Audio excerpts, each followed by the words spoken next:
Tenemos uno de nuestros invitados muy especiales que yo creo que va a ser una conferencia que va a abrir nuestros ojos. ¿Por qué no nos hablas un poquito de quién es? Bueno, yo creo que la gente ya se imagina un poquito, pero él es politólogo, él es un periodista, él es muchas cosas, la verdad, filósofo, un pensador, pero de verdad que ha tenido una influencia sobre muchos países en Latinoamérica. Sus libros nos han ayudado muchísimo a entender un poco más de lo que está sucediendo ahorita en la batalla cultural, en la guerra cultural, en la sociedad, en las universidades. Aquí en Colombia lo hemos visto claramente y en otros países de Latinoamérica. Y bueno, lo hemos invitado, y creo que ya saben quién es, pero hemos invitado a Agustín Laje para que esté hoy con nosotros.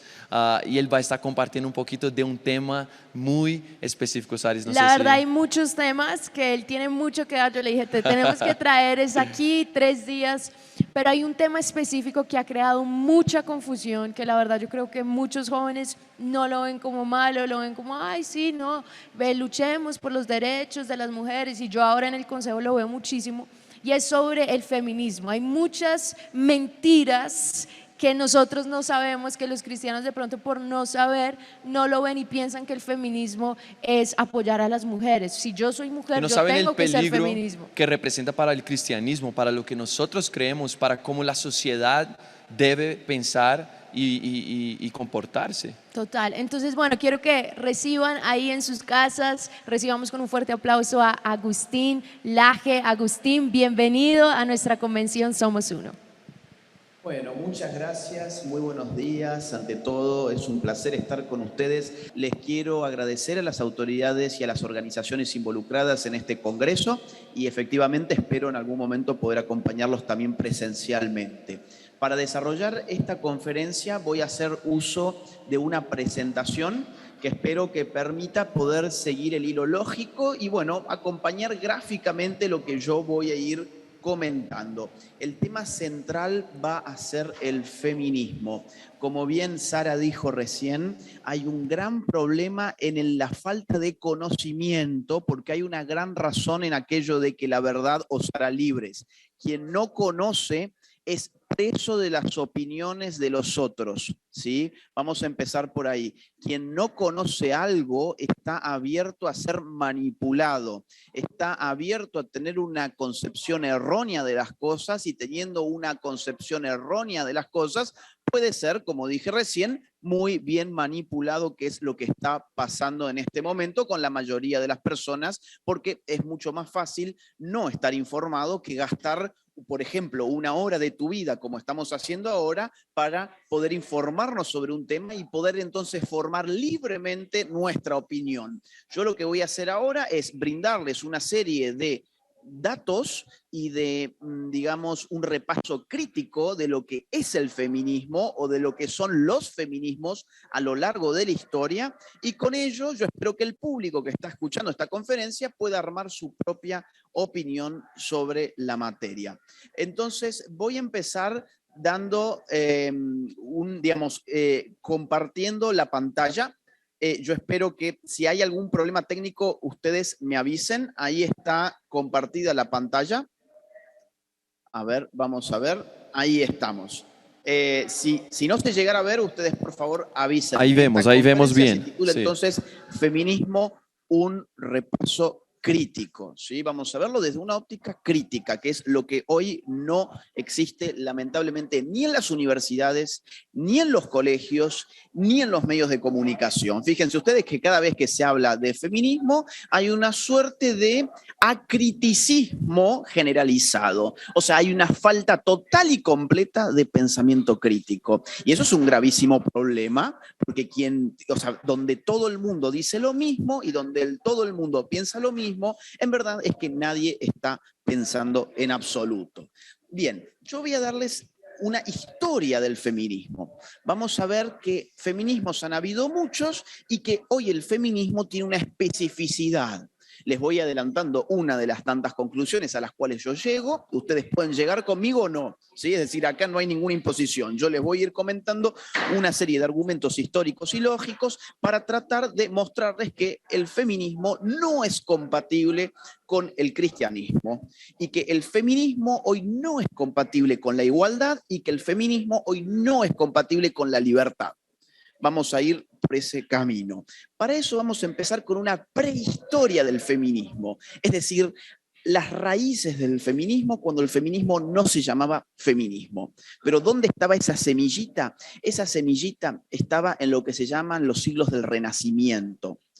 ¿Cuáles son los siglos del Renacimiento? Bueno, algunos autores lo ponen iniciando en el siglo XV, otros autores lo inician en el siglo XVI, otros autores lo hacen concluir en el siglo XVI, otros lo hacen concluir en el siglo XVII.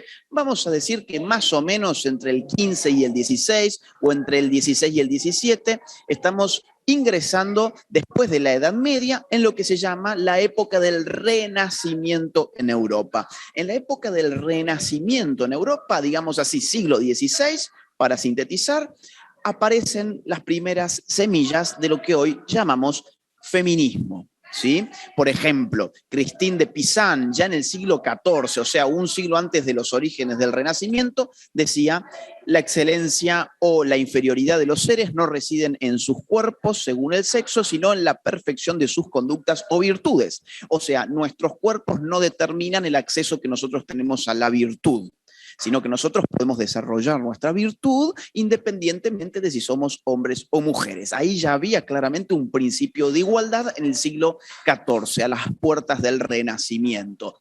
En el Renacimiento propiamente dicho, se van a publicar numerosos libros. Acá tienen en la pantalla 3 ejemplos: La ciudad de las damas, de la legalidad de los sexos, de la nobleza y preexcelencia del sexo femenino, entre muchos otros que en esta época se escriben y que, lo quiero remarcar, lo escriben cristianos, ¿sí? Lo escriben cristianos, y que lo que reivindican es la igualdad entre los sexos. Por eso se dice, bueno, aquí hay una semilla del feminismo, si entendemos por feminismo la igualdad entre los sexos. Vamos a ver, insisto, en el desarrollo que estoy haciendo, que esa idea de igualdad entre los sexos se va a perder en el siglo XX. Pero acá tenemos una semilla de igualdad entre los sexos en publicaciones que son propias no de este siglo ni del siglo pasado, sino estamos hablando siglo XIV, XV, XVI, ¿ok? Ahora, cuando ya emerge el feminismo en el mundo, ya de una manera mucho más clara, va a ser en el siglo XVIII. En el siglo XVIII, ¿ok? En el marco de las revoluciones liberales. Por ejemplo, la Revolución Francesa, 1789, o por ejemplo, la Revolución Americana, o por ejemplo, un poquito antes, la Revolución Gloriosa en Inglaterra. O sea, estamos hablando entre el siglo XVII y el siglo XVIII, incluso a fines del siglo XVIII, ¿sí? Acá aparece lo que se llama en la historia del feminismo la primera ola del feminismo, o lo que yo prefiero llamar, para ser más claro, el feminismo liberal.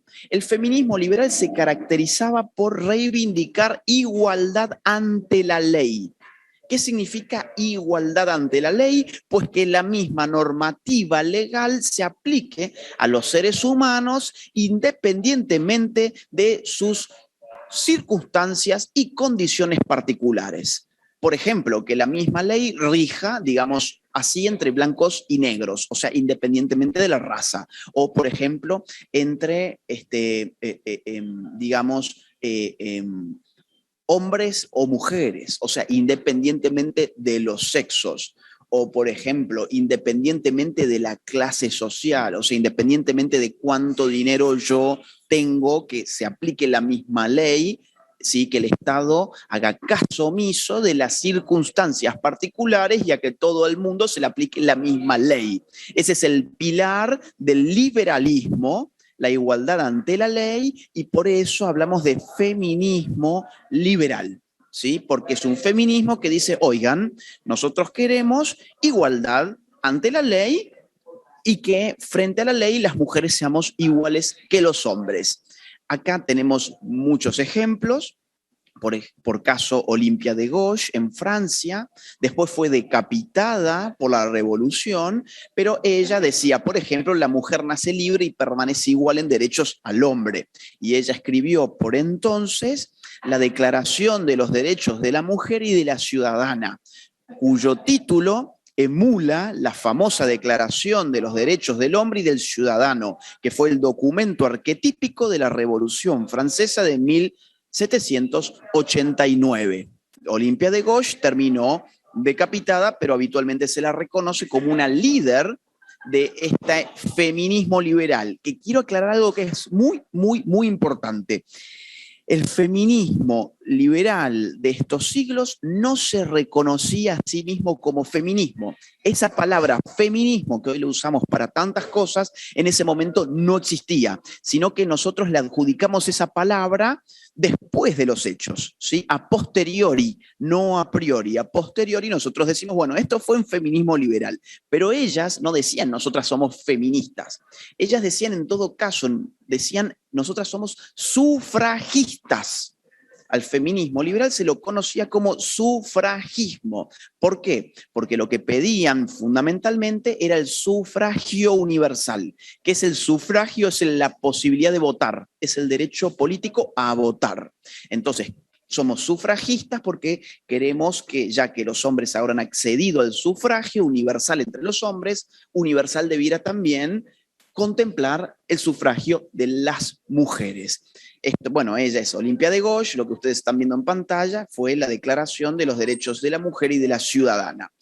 En Estados Unidos hubo un caso muy similar con Elizabeth Cady Stanton en Nueva York, en Seneca Falls, donde ellos lo que hicieron fue armar una declaración de la independencia, así como la famosa Declaración de la Independencia de los Estados Unidos, pero poniendo, digamos, a la mujer presente en esa Declaración de la Independencia para incluirla en, por ejemplo, el sufragio. Ellas también se llamaron sufragistas. O, por ejemplo, en Inglaterra, Mary Wollstonecraft fue el caso inglés, como ustedes verán, donde se dieron revoluciones liberales en el siglo, sobre todo, XVIII. Vemos emerger figuras femeninas, pero también masculinas, que apoyan el sufragio de la mujer y la igualdad ante la ley. El caso de John Stuart Mill es un caso clásico porque estamos frente a un filósofo liberal que además fue un político liberal que desde su curul, desde su bancada legislativa, pidió también el sufragio femenino. Esto es muy, muy importante porque hoy el feminismo quiere hacerle creer a las mujeres que los hombres no tienen arte ni parte en todo esto. Eso es una total mentira. Como habrán visto ustedes en filminas anteriores, la semilla del feminismo fue lanzada por hombres en publicaciones de la época del Renacimiento. Y en la época de las revoluciones liberales, muchos hombres liberales van a pedir por el sufragio femenino y la igualdad ante la ley entre hombres y mujeres. Ahora, en el siglo XIX, porque nos quedamos, ustedes fíjense, hicimos siglo XIV, XV, XVI, pasamos al XVII y al XVIII, y ahora vamos a pasar al XIX. En el siglo XIX aparece en el mundo el socialismo y se teoriza el marxismo. ¿Quiénes teorizan lo que hoy llamamos marxismo? Por supuesto, Carlos Marx y su socio intelectual y financista, Federico Engels.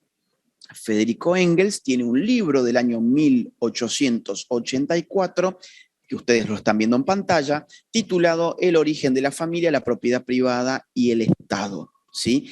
En este libro ya encontramos la semilla de lo que es el feminismo marxista, o sea, lo que podríamos llamar así el feminismo de izquierdas del siglo XIX. Federico Engels dice, en la familia el hombre es el burgués y la mujer es el proletariado. ¿Qué estaba haciendo aquí Engels? Estaba haciendo una suerte de analogía entre la lucha de clases que involucra a la lucha entre el burgués y el proletariado con la lucha de sexos que involucraría al hombre como opresor y a la mujer como oprimida. Por eso dice, bueno, en la sociedad hay una lucha de clases, esa lucha de clases se da entre las clases sociales, los explotadores o los burgueses, los explotados o los proletarios, pero en la familia se da también una lucha. Obviamente no es una lucha de clases, sino que es una lucha de sexos. Y esa lucha de sexos tiene al hombre como opresor y a la mujer como oprimida. Como ustedes verán, el feminismo de nuestros días está totalmente basado en la lógica del feminismo marxista, cuya semilla más clara la encontramos en Engels, en este libro que, repito, se titula El origen de la familia, la propiedad privada y el Estado. Ahora bien, los marxistas no van a pensar que la revolución, digamos, que la revolución social viene de la mano del feminismo o viene de la mano de la mujer. ¿Por qué no? No, porque para el marxismo la revolución viene de la mano del proletariado, o sea, del obrero. En todo caso, lo que van a intentar hacer desde el marxismo es sumar a la mujer a la causa del proletariado. Pero la fuerza revolucionaria, por definición, proviene de la clase social revolucionaria, que por definición en el mundo capitalista se llama proletariado, o sea, obrero, ¿sí? Esto es muy importante que ustedes lo tengan en cuenta, porque el feminismo de hoy se desprende de esta idea. El feminismo de hoy piensa que la mujer sí que puede hacer su revolución independientemente de las clases sociales. Algunos casos de escritoras feministas marxistas, por ejemplo, Alejandra Kollontai, fíjense lo que escribía en 1921, o sea, hace exactamente 100 años, en un libro titulado El comunismo y la familia. Les voy a dar dos citas. Primero, la patria comunista alimentará, criará y educará al niño. El Estado de los trabajadores acudirá en auxilio de la familia sustituyéndola. Entre paréntesis, curioso auxilio, o sea, no vienen a auxiliarla para reivindicarla, sino para correrla y sustituirla por otra cosa. ¿Por qué otra cosa? Por el Estado. Sigue la cita de esta forma. Gradualmente la sociedad se hará cargo de todas aquellas obligaciones que antes recaían sobre los padres. O sea, los padres no van a tener ninguna otra función más que ir a trabajar y el Estado va a encargarse por completo de la vida de los niños bajo un régimen comunista. Otra cita. El hombre nuevo de nuestra nueva sociedad será moldeado por las organizaciones socialistas, jardines de infantes, residencias, guarderías de niños, etcétera, y muchas otras instituciones de este tipo en la que el niño pasará la mayor parte del día. Les dejo la pregunta, ¿no es esto lo que estamos viviendo hoy acaso? El sueño de hace 100 años de Alejandra Kollontai, de lo que es una patria comunista en términos de familia y sexualidad y niñez, ¿no se ha cumplido en el mundo de hoy? ¿No es eso precisamente nuestro Estado hoy? Un Estado que arrebata la educación de los hijos constantemente y que sustituye a los padres en las funciones parentales. Después llegó obviamente el socialismo real en 1917 a la Rusia, que se convirtió en la Unión Soviética, y todas estas promesas de liberación feminista y femenina no se cumplieron en suelo comunista. El comunismo que le había prometido a la mujer liberarla de las opresiones capitalistas, en verdad lo que hizo fue generar una nueva opresión sobre la mujer, que fue la opresión comunista, la opresión de clase. Ahora vamos a meternos de lleno en el siglo XX y vamos a ver nacer entonces otro tipo de feminismo en Occidente en la década del 50, cuando ya esto del feminismo comunista se confirmó que no servía, apareció un nuevo tipo de feminismo, que es lo que podemos llamar feminismo de género, y después en los 70 el feminismo radical. Vamos a empezar con el feminismo de género y su origen, que a mi juicio al menos, está en Simone de Beauvoir. ¿Quién es Simone de Beauvoir? Una filósofa francesa que publica en 1949 lo que probablemente es el libro más importante del feminismo del siglo XX y quizás hasta nuestros días inclusive.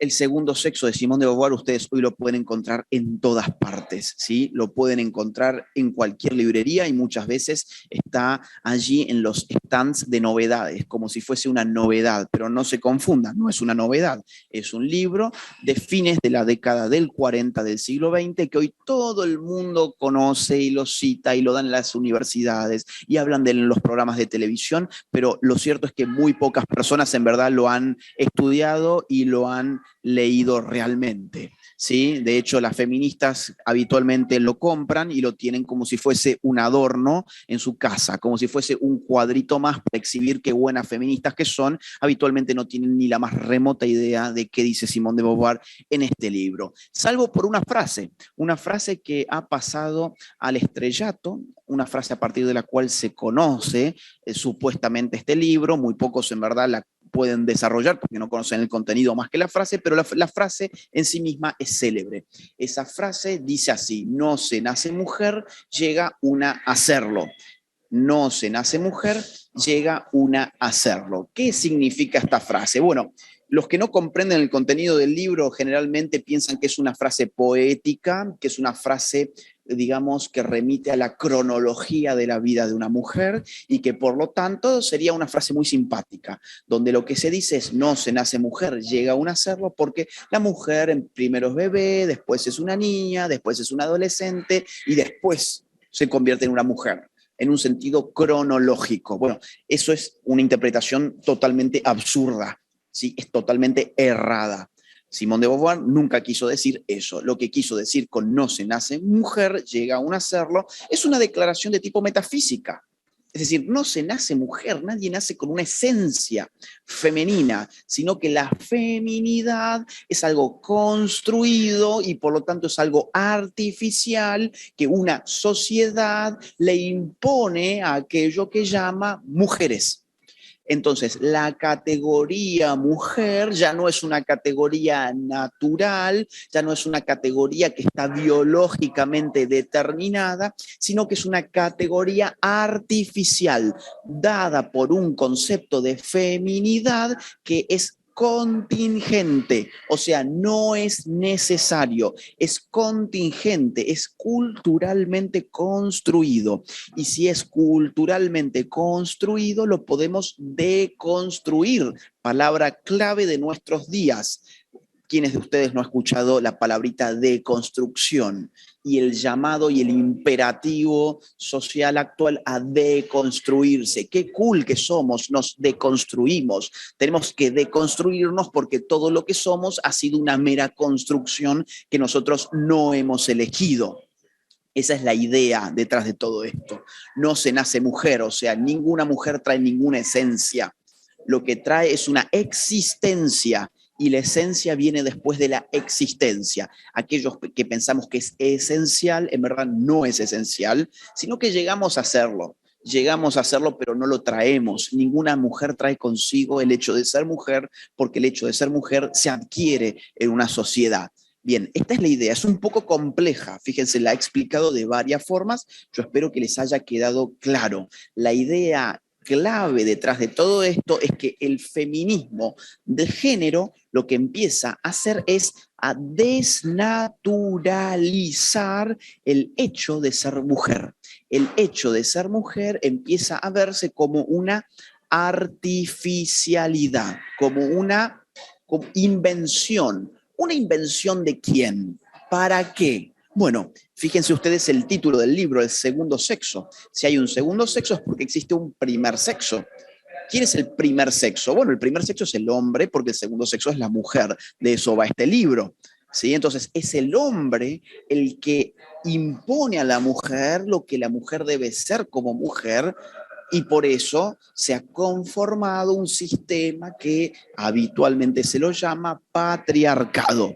Ese patriarcado, del cual hoy todo el mundo habla, en verdad fue teorizado, como ustedes verán, hace muchas décadas atrás. Hace muchas décadas ha sido teorizado en los términos que hoy se utiliza la expresión, que es una expresión antropológica, en verdad, y en verdad tiene siglos esa expresión. Bien, entonces hay un patriarcado, que es el dominio del hombre sobre la mujer, pero la mujer no es una mujer por naturaleza, no tiene ninguna esencia femenina, sino que eso que pensamos que es natural a la mujer y es esencial en la mujer, es una mera construcción que hay que deconstruir. De eso va el feminismo de género. En los 70, en la década del 70 del siglo pasado, va a aparecer lo que se llama además el feminismo radical, que es deudor de esta corriente inaugurada por Simone de Beauvoir. exponente más importante en los Estados Unidos es quien ustedes ven en pantalla, que es Kate Millett. Kate Millett escribió un libro llamado Política Sexual, muy conocido, de los más importantes del siglo XX, donde ella va a decir, ¿saben qué? Lo personal es político. La mujer que, digamos, tiene una sexualidad donde hemos considerado que la sexualidad es algo íntimo, bueno, no, ¿saben qué? Lo que hay que hacer es politizar nuestra sexualidad. La sexualidad no es algo natural, es algo político. Tenemos que llevar adelante luchas políticas en el campo de la sexualidad. Y fíjense qué importante que es esto, porque si nosotros definimos la sexualidad como biología, podemos adscribir a identidades que son naturales. Uno nace siendo hombre, en mi caso, o una nace siendo mujer, en el caso, por ejemplo, de Sara. Pero si yo digo que la sexualidad es un asunto político, yo estoy construyendo la identidad sexual de una manera no biológica. La estoy construyendo en términos de una enemistad en la medida en que lo político se define como la relación entre amigos y enemigos. ¿Qué es lo propio de lo político? Bueno, lo político involucra un nosotros y un ellos, el nosotros, los amigos políticos, y el ellos, los enemigos políticos. Si la sexualidad es un asunto político, el ser mujer pasa a ser una identidad conflictuada por lo político. Pasa a ser una identidad a la cual yo adscribo en la medida en que tengo un enemigo. Y ahí fíjense cómo nos empezamos a acercar al asunto, al meollo de la cuestión de lo que hoy estamos viviendo. Hoy estamos viviendo una constante desnaturalización de la sexualidad y estamos viviendo una politización de la identidad sexual. En la medida en que politizamos la identidad sexual, estamos elaborando identidades conflictuales, identidades que se generan al calor de construir un enemigo. La mujer es mujer en la medida en que tiene por enemigo al hombre. El hombre es hombre en la medida en que tiene por enemiga a la mujer. ¿Por qué? Porque la sexualidad es una cuestión política y porque lo personal es político. Y si lo personal es político, además, lo que tenemos que hacer es transmitir todas nuestras demandas sexuales al órgano político, por definición, en la organización, en el mundo moderno. ¿Cuál es el órgano político por definición en el mundo moderno? El Estado-Nación. Entonces, el Estado con sus políticos se van a empezar a hacer cargo cada vez más de los asuntos personales, entre los cuales está el asunto de la sexualidad. Ustedes pueden pensar, uy, pero ¿esto qué significa en términos prácticos? Bueno, miren, un ejemplo muy claro. En Argentina ya tenemos políticas menstruales. Las políticas menstruales se llevaron adelante con la retórica de que en la menstruación había una opresión del hombre contra la mujer, porque el hombre no menstrua, la mujer sí menstrua y por lo tanto la mujer debe acceder a, bueno, una serie de productos higiénicos para esos días. Y por lo tanto, ¿quién debe proveer esos productos higiénicos? El Estado. ¿Para qué? Para generar justicia menstrual. Fíjense, ese es un caso que mueve la risa, sinceramente, mueve la risa, pero no es tan divertido cuando vemos el trasfondo y entendemos que tras casos como ese, lo que estamos viendo es una politización de los asuntos íntimos y una politización de la identidad sexual de la persona. Y en la medida en que se politiza lo personal y se politiza la identidad sexual, lo que se hace es transmitir ese dominio de la vida al dominio de la esfera del Estado.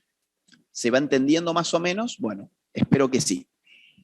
Bueno, más ejemplos de cómo se va elaborando toda esta retórica de guerra de sexos. Otra feminista radical de los Estados Unidos de aquella época, Andrea Dworkin, argumentaba por entonces que toda relación heterosexual es una violación contra la mujer. Y en efecto, si la mujer se define como la oprimida frente a su enemigo, que es el hombre, que es el opresor, pues entonces ustedes cuéntenme quién sería tan tonto como para acostarse con su enemigo. Nadie se acuesta con su enemigo y en todo caso, si se acuesta con su enemigo, evidentemente lo que estamos presenciando es una violación.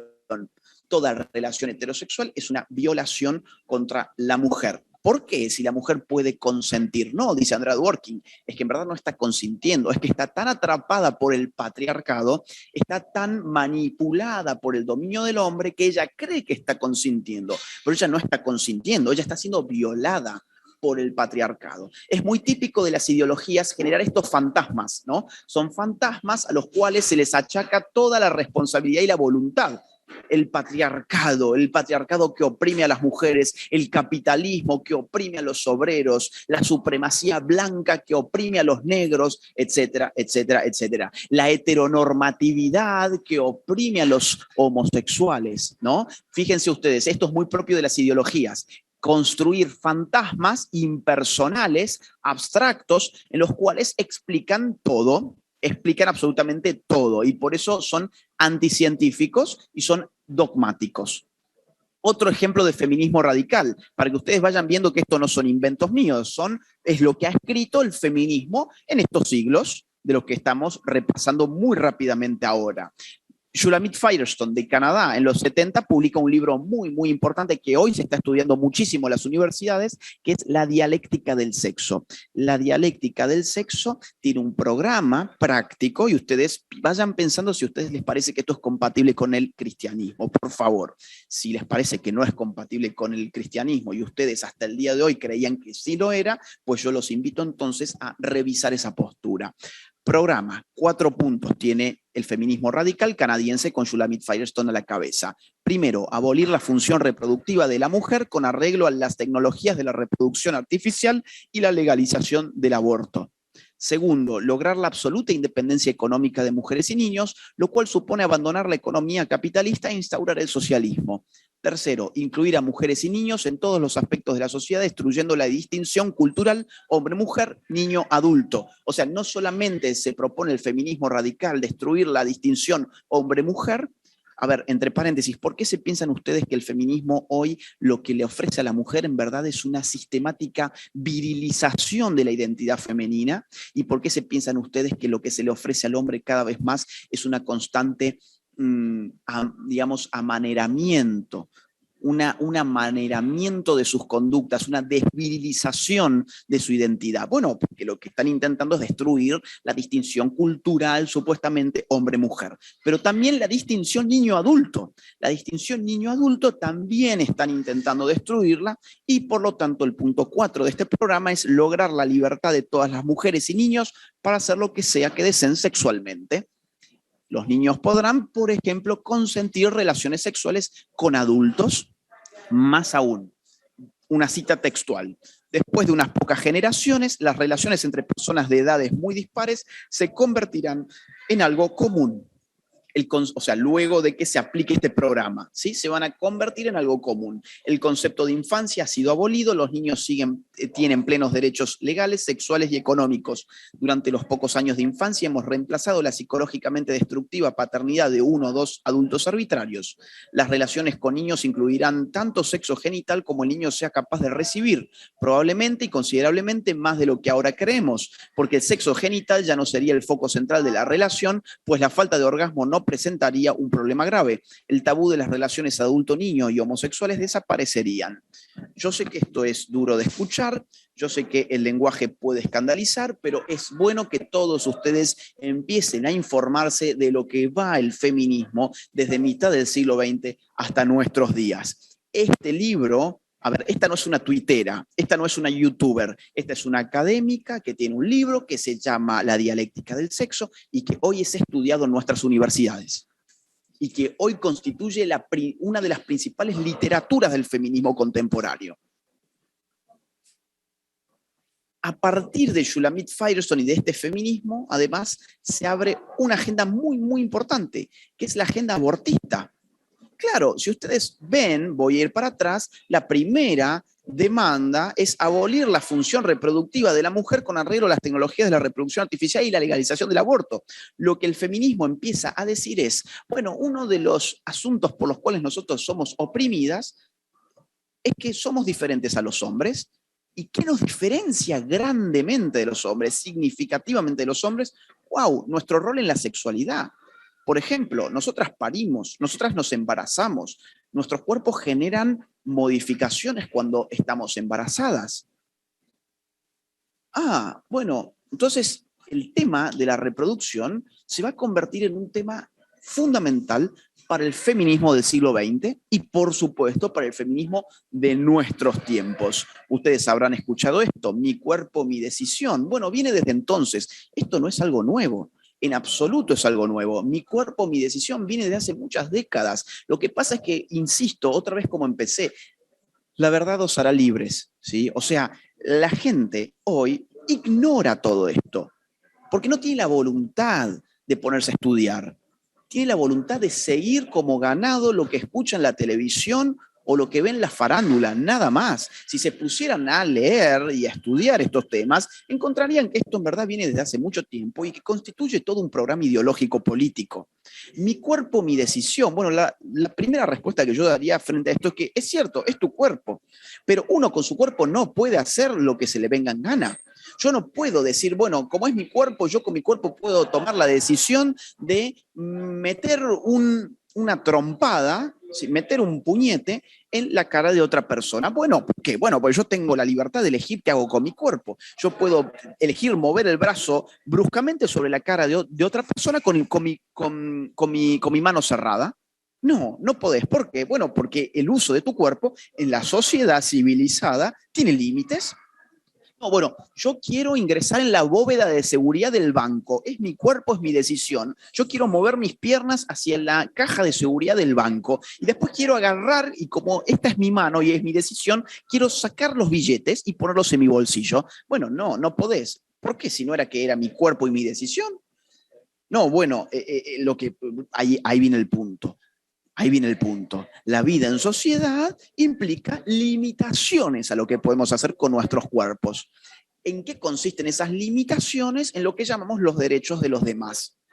Nuestras limitaciones son un producto de que otras personas tienen sus derechos. Derechos a la integridad física, derecho a seguir viviendo, derecho a proteger sus bienes y su propiedad privada. Esos son derechos. Entonces, la pregunta es, ¿yo con mi cuerpo, por ejemplo, puedo acabar con la vida de otra persona? No. ¿Y por qué yo podría abortar entonces? Bueno, es que allí no hay un ser humano. ¿Cómo que no hay un ser humano? ¿Desde qué momento hay un ser humano? Bueno, desde el momento de la fecundación del óvulo por el espermatozoide al momento de la fusión de los gametos, en el proceso de la singamia, la ciencia más moderna, la genética más moderna y la embriología más moderna ya ha encontrado que ese es el momento en que se genera una nueva vida humana. ¿Cómo saben que es una vida humana? Bueno, por muchos principios. Por ejemplo, el principio genético. A través de la genética encuentran que allí hay normalmente 46 cromosomas con una carga genética que es propia de un ser humano, un nuevo ser humano único e irrepetible, diferente de papá, diferente de mamá. A través de la microbiología saben, por ejemplo, de que las células de una especie se reproducen como células de la misma especie, por lo tanto, esa fusión entre gametos que vienen de la especie humana necesariamente deben reproducirse como especie humana, no como especie, vamos a decir, no como un perro, no como un caballo, no como un pez, sino como humano. Por eso mismo, insisto, la carga genética es la carga genética de un ser humano y esa carga genética empieza a generar la reproducción celular y esa célula totipotencial se va convirtiendo, digamos, se va desarrollando como un ser humano, no se convierte en un ser humano. Desde el momento uno es un ser humano porque si no, no podría desarrollarse como ser humano, debería desarrollarse como otra cosa. Entonces, ¿qué hay dentro de tu cuerpo en un embarazo? Hay un ser humano. ¿Desde qué momento? Desde el momento uno, desde el momento de la fecundación. Entonces, sí, es mi cuerpo, pero yo no puedo tomar la decisión de asesinar a otro ser humano. ¿Por qué? Porque los seres humanos tenemos derechos. ¿El derecho a qué? Por ejemplo, el derecho a seguir viviendo. Ahora, para el feminismo contemporáneo, eso es una opresión, porque la mujer tendría que poder decidir aniquilar la vida que lleva dentro de su cuerpo momentáneamente por aproximadamente 9 meses. Ahora, ¿dónde quedó entonces la igualdad ante la ley? Yo les había adelantado, el feminismo contemporáneo no respeta la igualdad ante la ley. ¿Por qué no respeta la igualdad ante la ley? Bueno, porque en este caso estamos viendo claramente cómo se generan legislaciones de privilegio donde por ser mujer se puede asesinar. El hombre no puede asesinar, la mujer sí puede asesinar. ¿Eso es igualdad ante la ley? En absoluto. Además, por ser no nacido, ¿te corresponde menos derechos? ¿No te corresponde el derecho a vivir? ¿Por qué? Porque el feminismo quiere el derecho a matar. Bueno, fíjense cómo toda esa semilla de igualdad ante la ley que vimos en el siglo XVI y sobre todo en el siglo XVIII se pierde en el siglo XX. Obviamente el tema del aborto es un gran negocio, un negocio financiado por las grandes abortistas, por las internacionales abortistas, por ejemplo la International Planned Parenthood Federation, que financia causalmente, no casualmente, causalmente financia con millones de dólares a organizaciones feministas y abortistas en todas partes. Y el negocio del aborto se ha hecho del lenguaje feminista y de la retórica y del relato feminista para impulsar el aborto en todas partes. Piensen ustedes en su propio país, yo pienso en el mío, en Argentina, donde ha sido el feminismo el que ha impulsado el aborto con dinero de las clínicas abortistas como Planned Parenthood. Para que ustedes se den una idea de la dimensión de este negocio, piensen ustedes que en el año 2016, según los reportes financieros de Planned Parenthood, ya se contaban con 46.000 establecimientos abortivos por parte de esta firma. 46.000 establecimientos abortivos en el mundo. Eso es un montón. Ustedes calculen que para este año McDonald's tenía 33.900 sucursales. O sea, estamos hablando de prácticamente el doble de sucursales de las que McDonald's tenía en ese momento. ¿Cuánto sale hacerse un aborto? Bueno, la propia página de Planned Parenthood te lo dice, hasta $1.500 dentro del primer trimestre. Después del primer trimestre, los precios obviamente aumentan mucho, ¿sí? Pero ya nos damos una idea, $1.500 dentro del primer trimestre. O sea, y tenemos 46.000 clínicas abortivas en todo el mundo. O sea, es un negocio redondísimo, es una industria. Es una industria que va avanzando en los países con lenguaje feminista, con ideología feminista y con militancia feminista. Nuevamente, los invito a repensar si el feminismo es compatible o no con el cristianismo. Y yo entiendo que muchos de ustedes digan, no, bueno, pero yo soy de las feministas del siglo XVIII. Bueno, pero ¿sabes qué? No estás en el siglo XVIII, estás en el siglo XXI. Entonces, es como que yo diga, no, bueno, a ver, yo voy a hacer una cruzada para abolir la esclavitud de los Estados Unidos. Y bueno, pero ya fue abolida hace mucho tiempo. No, bueno, pero yo soy de los que quiere que se... Bueno, sí, pero ya está, a ver, cae en abstracto. Es anacrónico. Entonces, cuando yo escucho gente que me dice, no, pero yo soy de las viejas feministas, yo soy de las feministas del siglo XVIII, y a mí me suena que en verdad más que de las feministas del siglo XVIII estoy frente a una persona totalmente cobarde que no se anima a decir claramente yo no soy feminista. ¿Cuál es el problema de decir yo no soy feminista? ¿Por qué tenemos que ser feministas? ¿Por qué estamos obligados siempre a caer en la corrección política? Estamos viendo el horror que es esto. ¿Y por qué queremos tanto aferrarnos y decir, no, yo soy de las feministas, pero de las buenas? ¿Cuáles son las feministas buenas? No, las del siglo, las de tres siglos. O sea, es una locura. Es una locura. Es propio, y perdón si ofendo a alguien. A ver, yo sinceramente no tengo ningún problema en ofender a alguien.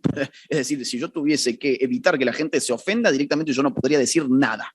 Entonces yo prefiero ser libre para hablar y después si una persona se ofende, bueno, peor para esa persona, ¿sí? Pero lo que yo quiero decir acá es que para mí, una persona que dice, no, yo soy de las feministas buenas del siglo XVIII, bueno, no sos feminista, sos una cobarde, porque no te animás a decir la verdad, que es que no sos feminista, porque el feminismo en el siglo XX y XXI es otra cosa, totalmente distinta, y vos no vivís en el siglo XVIII.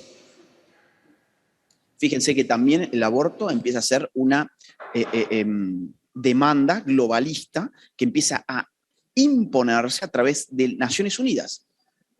Casos emblemáticos, el Cairo en 1994, que impone el aborto, lo impone a los países, y Beijing en el año 1995, que impone la ideología de género en el mundo.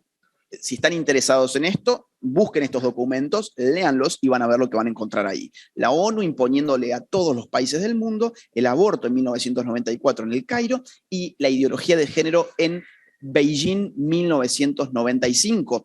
¿Quiénes lideraron estas conferencias internacionales de la ONU? Adivinen ustedes, organizaciones feministas, ¿sí?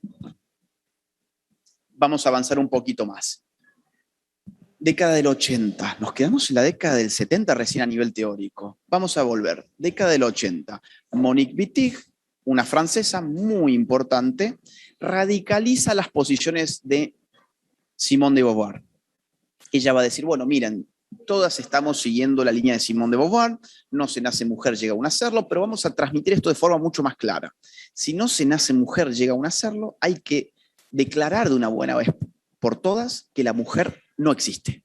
La mujer en verdad no existe. Monique Wittig va a decirnos que la mujer es un producto creado por el hombre para dominar política, económica e ideológicamente a ese hecho artificial que llaman mujeres, y las mujeres entonces van a tener que empezar a negar su condición femenina. Ella es una militante del feminismo lésbico, evidentemente, y ustedes fíjense en cómo entonces el feminismo se vuelve contra la mujer. Se vuelve contra la idea de tener una esencia femenina, una naturaleza femenina. La mujer no existe. Muchos de ustedes podrán decir, bueno, a ver, pero esto ya es una tontera. Todos sabemos muy bien aquí que las mujeres existen. Yo estoy perdiendo mi tiempo escuchando esta conferencia porque todos sabemos que la mujer existe. O sea, ¿cuál es el punto? Estos son filósofos que han enloquecido, nada más. No, a ver, que ustedes sepan que la mujer existe no significa que los estados no estén hoy legislando como si la mujer no existiera. Los estados hoy están en todas partes legislando como si efectivamente la mujer no existiera. Son los estados los que han adoptado esta ideología en sus políticas oficiales. Vamos a ver ejemplos. Miren, muy rápidamente.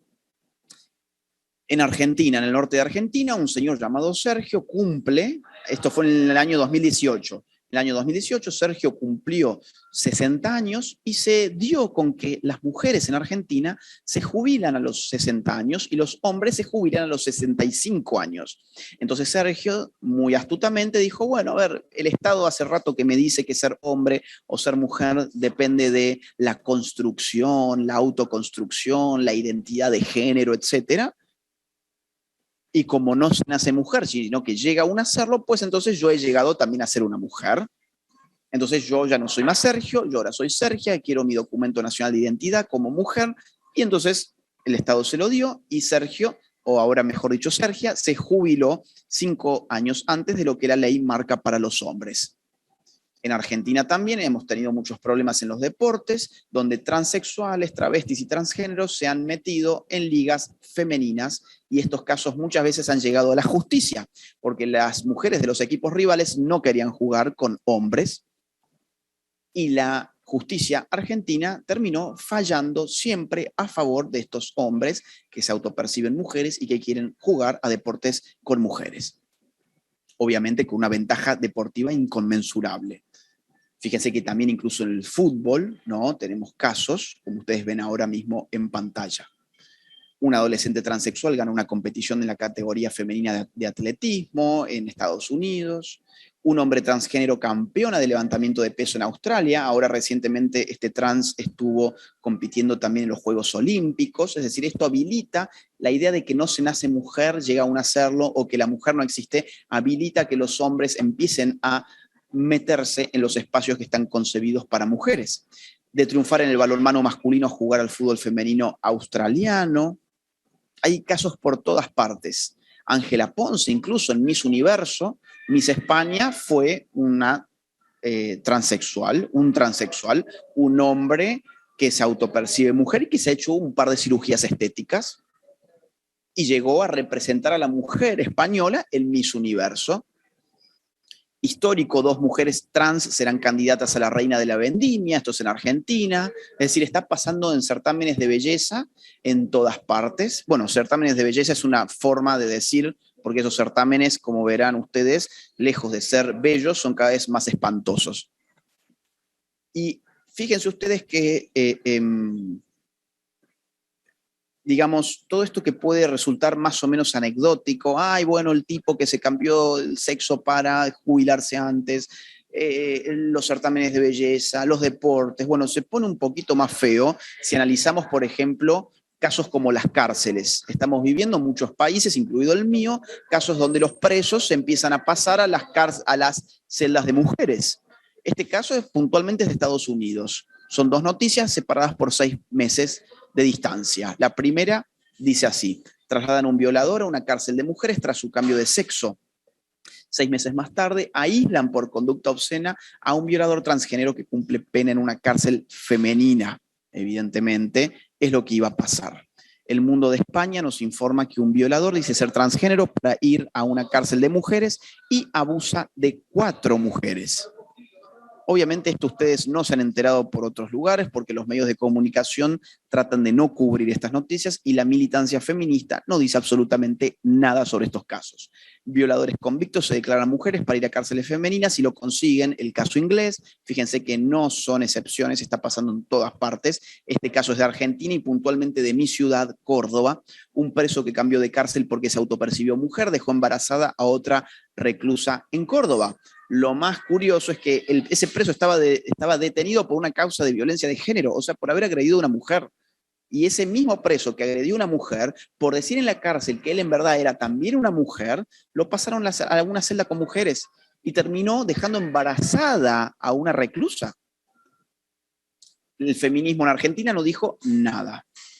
Fíjense que también en Costa Rica tienen un caso.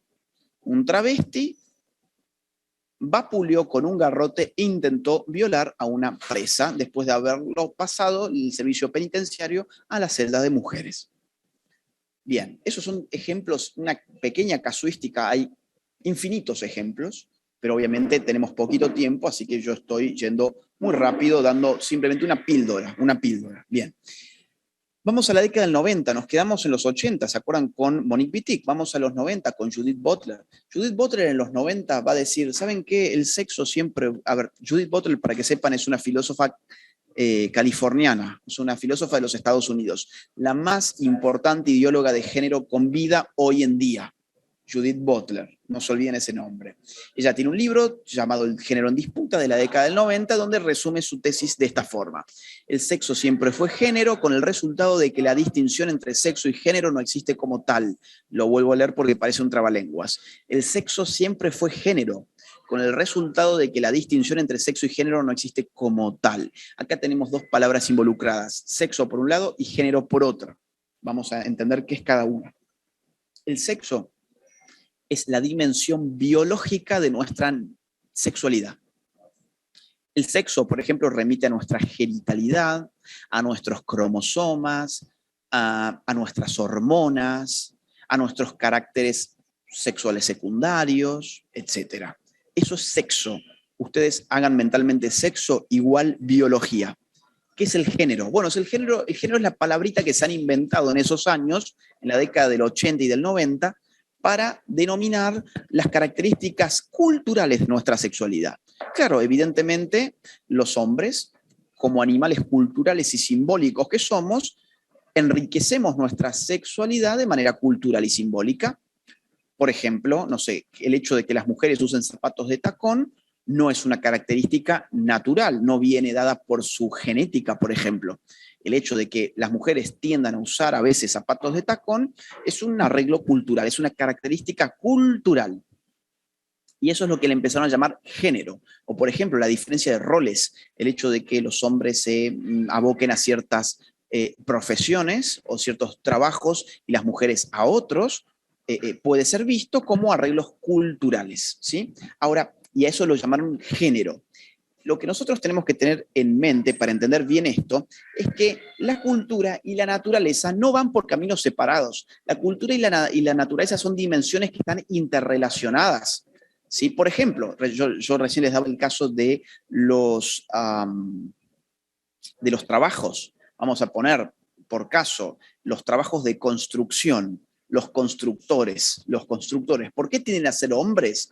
¿Por una arbitrariedad de nuestra cultura? No, bueno, cuando uno lo ve un poquito más de cerca, se va a dar cuenta que el hombre puede soportar mayor carga física, puede levantar más peso, tiene más resistencia física, etcétera, y por lo tanto es más apto para ese tipo de trabajos. O, por ejemplo, el rol doméstico de cuidar a los niños. ¿Por qué la mujer históricamente ha tenido ese rol? Bueno, cuando uno lo ve un poquito más de cerca, vemos que la mujer amamanta, por ejemplo, cosa que el hombre no hace. Vemos que la mujer tiene otro tipo de unión con el hijo, en la medida en que la mujer lo ha llevado dentro de sí durante varios meses. Vemos que además la mujer pasa por etapas de menstruación que históricamente la inhabilitaban para el trabajo, etc. Vemos además que la mujer en todas las sociedades tienen una función reproductiva de mayor valor que la del hombre. ¿Por qué? Bueno, porque la mujer puede procrear una vez por año y el hombre, biológicamente hablando, puede procrear tantas veces se le presente la oportunidad. Esto no es una reivindicación de la poligamia, no lo vayan a tomar de esa forma, es una verdad biológica. Entonces, las sociedades han distribuido su trabajo, han dividido su trabajo también en términos sexuales, por razones meramente culturales, no, por razones biológicas. Es decir, nuestra cultura está siempre en juego con nuestra naturaleza. Y eso es lo que estos ideólogos empiezan a oscurecer. Y quien termina dando el último golpe es esta autora, al decirnos que el sexo siempre fue género, porque lo que nos está diciendo ahí es que tenemos que olvidarnos del sexo y que tenemos que solamente hablar de género. ¿Por qué? Porque el sexo siempre fue género. Y como les dije recién, ¿qué es el sexo? Es la biología. ¿Qué es el género? Es la cultura.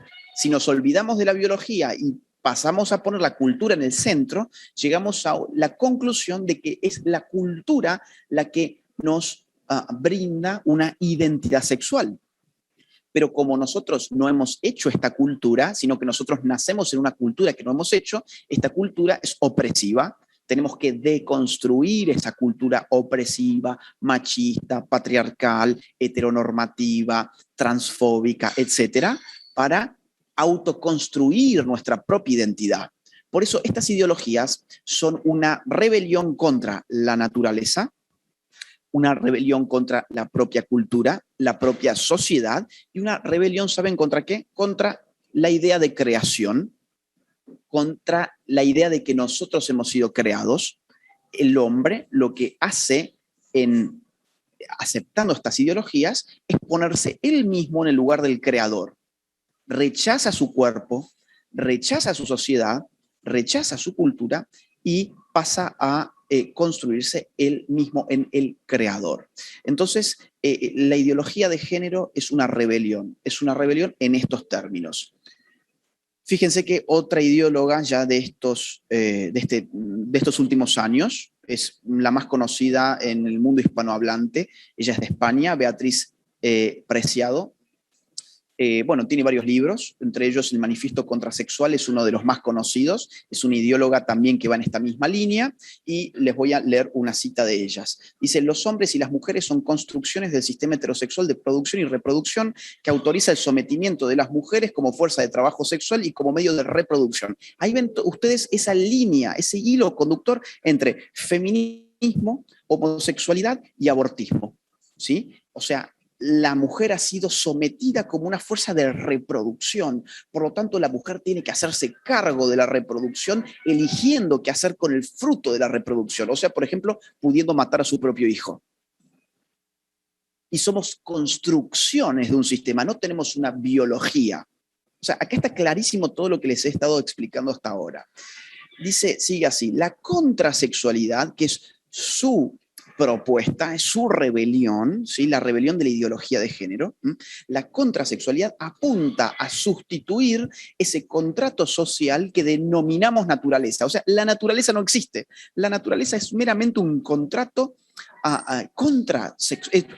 es un contrato social que debemos convertirlo en un nuevo tipo de contrato contrasexual, o sea, contra el sexo, contra la idea de la naturaleza del sexo.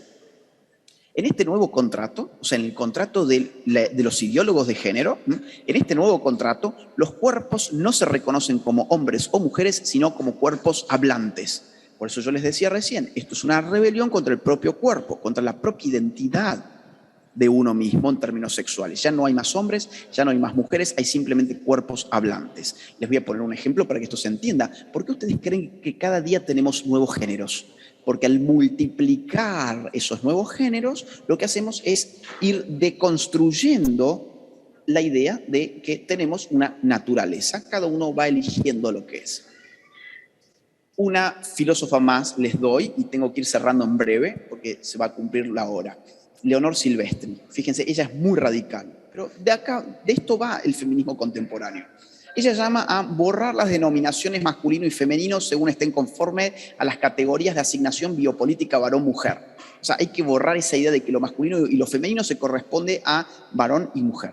Los códigos de masculinidad son susceptibles de abrirse para que operemos sobre ellos una suerte de gender hacking protésico, lexical, mediante la utilización de juegos lingüísticos que escapen a las marcas de género o que al menos las desquicien.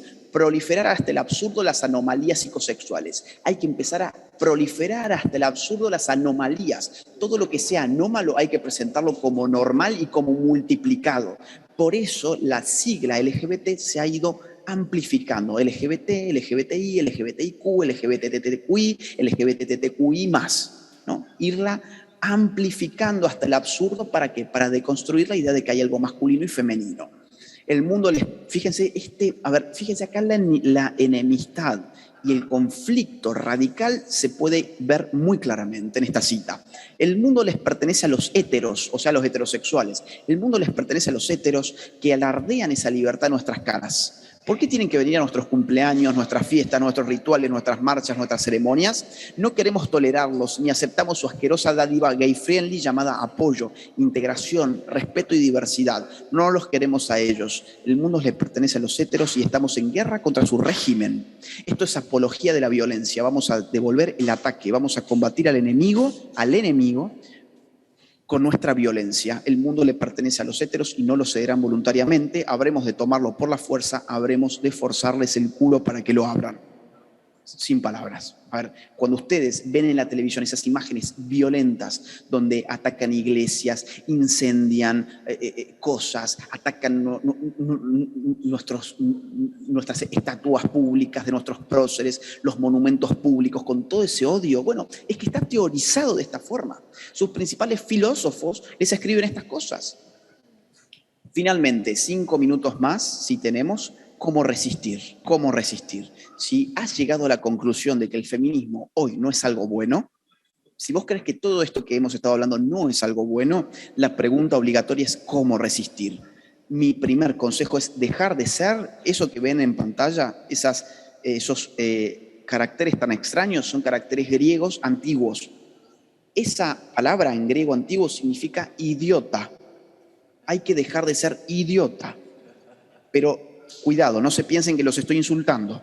La palabra idiota en griego significa aquel que solamente se hace cargo de sus asuntos privados. El idiota griego no era un tonto así como no, o sea, no es el mismo uso que le damos hoy a esa palabra. El idiota griego era aquel que no tenía ninguna participación en los asuntos públicos. Era el que solamente sabía mirarse el ombligo, que estaba tan ensimismado, tan metido en sí mismo, que todo lo que pasaba en la ciudad, en la polis, no le interesaba. Ese era el idiota. Bueno, nosotros tenemos que dejar de ser idiotas en esos términos, ¿sí? ¿Qué significa dejar de ser idiota en esos términos? Empezar a participar, empezar a darnos cuenta que nuestras vidas no son simplemente vidas privadas, que nuestras vidas también son vidas públicas, que nuestra existencia se desarrolla también en marcos públicos y que si nosotros no nos hacemos cargo de existir en la esfera pública, entonces otros van a terminar moldeando nuestras vidas privadas. Voy a darles 3 dimensiones. Yo conmigo, vamos a empezar. ¿Qué hago yo conmigo mismo? Yo conmigo mismo los invito a hacer 3 cosas. Primero que nada, informarse. Hay que informarse de qué está pasando. Hay que informarse de qué está pasando no solamente en mi ciudad, no solamente en mi país, sino también en mi continente y qué está pasando en el mundo. En mundos globalizados, nosotros tenemos que tener una panorámica informativa global. Junto con estar informados hay que estar formados. ¿Qué significa estar formados? Tener un conocimiento de las cosas. No solamente en términos de información, sino saber de las ideas. A ver, ¿qué está pasando? ¿Por qué? ¿Cómo? ¿Para qué? Eso es estar formado. Esta charla, por ejemplo, si hubiese sido mera información, ustedes no hubiesen sacado nada de jugo. Esta charla fue de formación. Hablamos de filósofos, hablamos de historia, hablamos de distintas épocas históricas, hablamos de filosofía, ¿sí? Nos formamos para entender la información. Sin formación, la información es un divertimento. Estando formados, podemos interpretar la información. Y una vez que estamos formados e informados, tenemos que actuar, porque podemos estar muy formados y muy informados, pero no actuar, y en tal caso seríamos unas meras ratas de biblioteca y nada más. Hay que hacer algo con lo que sabemos. Hay que saber, pero hay que saber para hacer. No puedo saber por saber. Yo tengo que saber, pero para hacer algo con lo que sé. Entonces, ¿qué hago con lo que sé? Bueno, me pregunto por mis relaciones. Yo con mis próximos. ¿Qué hago yo con mis próximos? Con mis relaciones próximas. Yo les recomiendo empezar a romper el silencio. Hay mucha gente que dice, ay, no, pero yo no me animo a hablar de esto porque la gente no piensa como yo y eso me va a causar problemas. Lo primero que yo te voy a decir es que yo creo ciertamente que en verdad la mayoría de las personas pensamos de esta manera. Es decir, pensamos bien. La mayor parte de las personas, cuando nos informamos, somos buenas personas.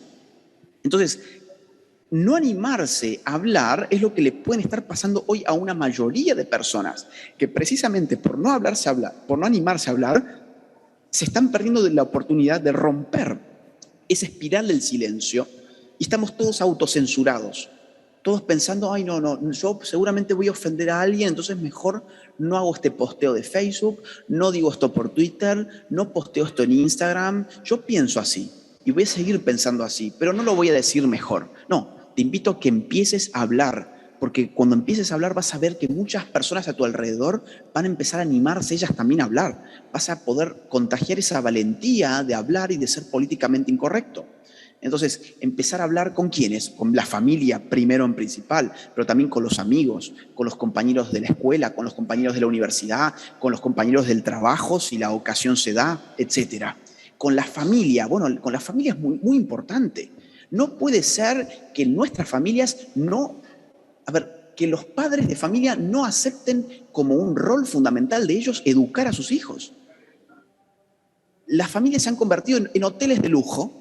Tenés tu televisor para ver tu película o tu serie, tu Netflix, tenés tu comida todos los días, tenés tu cama, tu cuarto, y la familia se sienta a comer y prende la televisión y están mirando televisión y ya no hablan, ya no se educan, cuando en verdad, claro, pues los padres piensan que, de eso se va a encargar el colegio.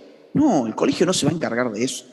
El colegio lo que está haciendo hoy con los hijos es adoctrinarlos en estas ideologías. Entonces, yo invito a que los padres de familia empiecen a educar a sus hijos y más aún a educarlos políticamente. Muchos cristianos piensan que la política es una cosa de otros y llegamos con ese mal pensamiento, llegamos a una instancia como la actual en la cual la política está dándole una guerra al cristianismo. ¿Saben qué? Hoy una guerra. Hay hoy una guerra de la política contra el cristiano. ¿Por qué? Porque el cristiano pensó que la política era una cosa de otras personas. Bueno, a mi hijo lo van a educar políticamente en la televisión, Miley Cyrus, o lo va a educar políticamente el gobierno, y después los padres se espantan. Le salen hijos comunistas, le salen hijos LGBT, le salen hijos feministas, abortistas. Ay, pero ¿cómo puede ser si nosotros somos cristianos?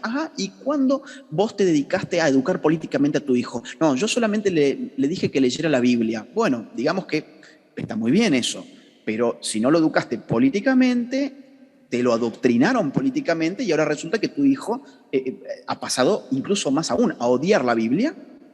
¿Por qué? Porque le lavaron la cabeza políticamente. Entonces, ¿qué hacer con la familia? Bueno, hablen de política con sus hijos, pero no cuando sus hijos tienen 18 años. Cuando sus hijos tienen 12 años, 11 años, 13 años, cuando son todavía chicos. Porque el colegio los agarra de chicos y los empiezan a adoctrinar de chicos. Ustedes vacunen a sus hijos de chicos contra las ideologías perversas que ellos van a ir absorbiendo lamentablemente en el colegio. Si ustedes lo vacunan a tiempo, el hijo va a tener anticuerpos y va a poder hacerle frente a ese adoctrinamiento. Y finalmente, ¿qué hago yo con mi sociedad? Miren, acá hay dos dimensiones. La participación civil es urgente. ¿Qué significa participación civil? Bueno, sé que, por ejemplo, en mi ciudad hay una organización provida, me acerco y pregunto, ¿en qué puedo ayudar? ¿Cómo puedo colaborar? ¿Necesitan una mano? ¿Necesitan una donación? ¿Cuándo es la próxima manifestación? Más aún, yo puedo, no sé, abrir una página de Facebook, abrir una cuenta de Twitter, armar un canal de YouTube, armar una cuenta de Instagram, abrir un TikTok, los más jóvenes, y empezar a participar, a promover estas ideas civilmente. Tenemos muchísimos medios, son medios gratuitos, son medios que lo único que requieren es de nosotros la voluntad de hacerlo. Ahora, si ya no tenemos la voluntad para hacer eso, pues entonces, listo, la guerra está perdida. Sí, la guerra, porque ellos están en guerra contra nosotros. Mientras nosotros no asumamos eso, y vamos a tener un problema, me parece a mí. Vamos a tener un problema si no aceptamos que ellos nos están dando una guerra. Además, me entero que hay una manifestación. Bueno, voy a la manifestación. Ay, no, es que no me gustan, me aburren. Ay, no, es que siento que pierdo el tiempo. No, no perdés el tiempo en la manifestación. Ayudás a que la manifestación sea exitosa. Y en la medida en que una manifestación es exitosa, los políticos empiezan a escuchar. Dicen, ah, mira, ahí hay muchos votos en esa manifestación. Mejor no voy a ir contra ellos. Tienen fuerza. Son muchos, y nosotros somos muchos, siempre y cuando vayamos a las manifestaciones. Pero no solamente ir yo, sino también militar la manifestación, invitar a mi familia, invitar a mis amigos, ir con mis parientes, ¿bien? Y en un segundo nivel, más alto todavía, la participación política. Esto es una vocación que algunos pueden tener. Yo tengo la vocación, yo no, sinceramente no tengo la vocación de ser político, pero hay muchas personas que ojalá que sí la tengan. Y que digan, miren, a mí me encantaría poder ser político y poder llevar nuestras ideas cristianas a la política. Eso urge más que nunca. Y no se crean esa mentira de que porque tenemos Estado laico, los cristianos no podemos estar en política. Porque ¿saben qué? El Estado laico se basa en la igualdad ante la ley y en la democracia liberal, que lo que hace es precisamente darnos la oportunidad a todos de estar en la política, independientemente de nuestros credos y nuestra fe. Por lo tanto, los cristianos sí pueden estar en política y más aún, yo creo que deberían estar en política. Entonces, si ustedes tienen la vocación política, yo los invito a que que concreten esa vocación. Y quizás no tienen la vocación de ser políticos, pero eso no impide que uno pueda decir, bueno, miren, yo voy a ayudar a un partido político que creo que hace bien las cosas, voy a apoyarlo, voy a invitar a votar por ese partido, voy a financiarlo si tengo dinero para poder hacer eso. ¿Sí? Hay muchas formas de participar políticamente y la participación más minúscula, pero que es a mi juicio obligatoria para todos los ciudadanos, es ir a votar el día de las elecciones, ir a votar en las elecciones, pero votar con información, sabiendo quién es quién, sabiendo cuál es el partido y el político que representa mis ideas. No ir a votar porque, ay, qué linda corbata que se puso en la foto, ay, no, me gusta su perro, no, es un tipo muy divertido y muy gracioso, me gusta que tenga ojos de esta forma o de la otra. No, me tengo que informar cuál es su plataforma, quiénes los acompañan, qué ha hecho en el pasado, qué me promete hacer ahora, de qué partido viene, cuál es su ideología. Todo eso a mí me ayuda a construir mi voto de forma responsable y el día de las elecciones ir con la frente en alto y con la responsabilidad cívica y el orgullo de ser un ciudadano en una democracia moderna, de colocar mi voto con responsabilidad. Si nosotros no estamos dispuestos a hacer esto, entonces entreguemos este mundo. Entreguemos este mundo. Este mundo ya no es más para nosotros entonces. Ay, bueno, no, sí, yo lo voy a entregar, total, yo voy a vivir en mi vida privada. Mentira, tu vida privada hoy está siendo inundada por estas ideologías disolventes. Hoy está siendo inundada, está siendo destruida, están destruyendo la cabeza de tus hijos, están destruyendo tus relaciones, están demonizándote por ser hombre, están victimizándote por ser mujer, están llevando adelante el aborto, están llevando adelante políticas anticristianas y vos te pensás que vas a poder llevar adelante tu vida privada. No seamos absurdos, no seamos, en una palabra, idiotas. Muchas gracias. Wow, wow. De verdad, Agustín, muchas gracias por tu tiempo, por tu participación.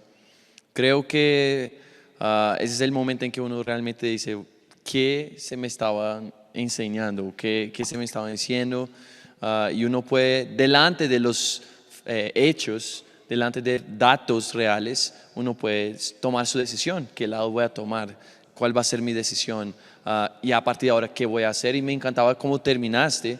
Y hablábamos un poquito de eso, como bueno, tengo información, pero ¿qué he hecho de esa información? No, y me encantó la definición de idiota en griego. Creo que eso define de pronto tristemente muchos cristianos frente a una guerra cultural, pero que lo hemos visto y nos hemos hecho aparte. Entonces yo creo que este es como un llamado de, hey, tenemos que hacer algo y si no hacemos nada, pues estamos perdiendo la guerra. Muchas gracias. Sabemos el esfuerzo que fue para ti. Puedes sacar eso adelante, puedes buscar ahí un espacio para estar con nosotros. Y bueno, esperamos tenerte en otra oportunidad con más tiempo presencial. De verdad, muchas gracias. Muchas gracias, Agustín. Muchísimas gracias a ustedes y otra vez, las disculpas del caso. Yo sé que el ambiente no ha sido el ideal, pero ha sido un gusto para mí estar con ustedes. Cuentan conmigo, cuenten conmigo y los que quieren más información de esto, síganme en mis redes sociales, suscríbanse a mi canal de YouTube que ahí van a encontrar muchísimo material para seguir aprendiendo sobre estos temas. Un abrazo gigante, gracias por la comprensión y gracias por la invitación. Hasta la próxima. Gracias, hasta la próxima. Bueno, y Bueno. antes de terminar, quisiera de pronto hacer dos comentarios más. Y el primero, había una pregunta, no tuvimos tiempo para hacer preguntas, pero decía, si no eres feminista, pero no apoyas el machismo, ¿qué eres? Y yo te diría, tú eres una persona normal, tú eres un ser humano normal. ¿Por qué? ¿Qué pasa? El mundo y los medios y todo eso nos quieren poner en contra de otros siempre.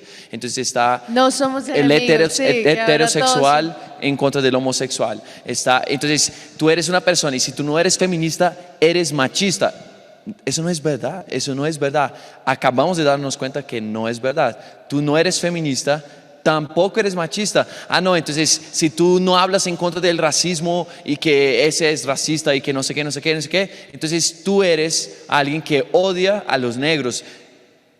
Sabemos que existen personas racistas, sí, pero la sociedad, la persona común es racista, odia al negro, quiere matar al negro. Eso no existe, eso es una fantasía que el mundo crea para que siempre haya guerra, que siempre haya una batalla. Entonces quiero que entiendas muy bien lo que se está diciendo aquí. Y creo que ahí es el punto de conexión con lo que decía Pipe, y así quiero terminar. Sabes, nosotros como cristianos debemos saber muy bien quiénes somos, en qué creemos. Sabemos que el mundo milita con todo lo que el enemigo ha tratado de plantar, esas semillas de destrucción, esas semillas de división. Pero nosotros, ¿cómo debemos actuar? Número uno, saber quiénes somos, qué creemos, que era lo que Agustín se refería a la información. Lo que nosotros sabemos que también no es solamente tener un estudio académico, sino estar en la palabra plantados. A partir de estar plantados en la palabra, también tener un estudio académico, formarnos. Y entonces a partir de ahí, ¿qué pasa? Que nuestra vida sea diferente, que las personas vean que nosotros hablamos diferente, actuamos diferente, tomamos decisiones de manera diferente, nuestras familias son diferentes y ellos saben y ellos ven. Y entonces que no quedemos callados, que hablemos de nuestra fe, que cuando hablen aún sea del feminismo, de eso, que el Señor nos dé gracia para hablar de lo que nosotros pensamos, no para ofender, no para empezar una guerra, no para de pronto dejar a una persona en el ridículo, sino mucho más para conquistar sus corazones. Hay gente que se está perdiendo, hay gente que no se da cuenta de lo que nosotros hemos podido ver de alguna manera, y si nosotros realmente no hacemos nada, ellos se van a ahogar solitos junto con una multitud. A eso me refiero, solo sin que nadie les ayude, pero con toda una multitud que se está ahogando. Y nosotros tenemos una esperanza diferente a este mundo, ¿sí? Entonces, que nos activemos. Y yo quiero agregar algo, como la importancia de entender que estamos en un reino, pero también existe el reino de las tinieblas, que quiere dejar su cultura. Me impactaba algo que decía Agustín, que decía, la raíz de todo, si se puede resumir, el feminismo de hoy, porque si vemos, no es el feminismo que como empezó la primera ola, que uno dice, bueno, que sean iguales ante la ley. Uno dice, bueno, de cierta forma no empezó como lo vemos hoy, pero el feminismo de hoy se resume en una palabra: rebelión, rebeldía.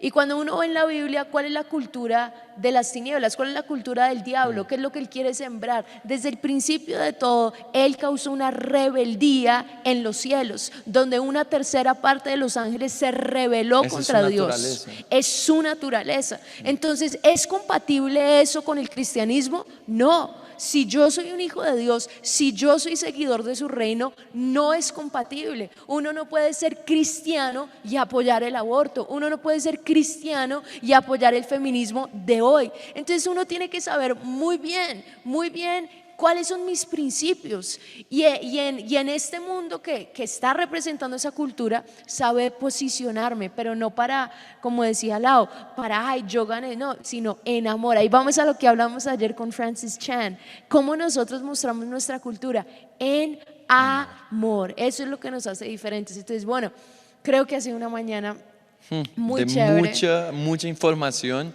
Pero ¿qué vamos a hacer con lo que hemos recibido? Y vuelvo a lo que decía Pipe también. yo le dije, Pipe, difícil de escuchar, aún más difícil de entender qué necesito empezar a hacer y vivirlo. Y sobre todo es recordar, miren, seamos más como Jesús, ¿sí? Seamos un poquito más como Jesús, que las personas vean que hay algo diferente en nosotros. Y entonces, si llega el momento, hablemos, seamos testigos de la palabra, de lo que Jesús nos ha hablado. Ahora, en una sociedad como la nuestra, es imposible no involucrarnos en otros temas. Es imposible no hablar acerca de lo que estamos viendo O quedarnos constantemente. solo en nuestro tema. Exactamente. Eso nos volvería idiotas a lo griego. Entonces, eso es muy importante. No seamos, participemos, Así hagamos es. algo.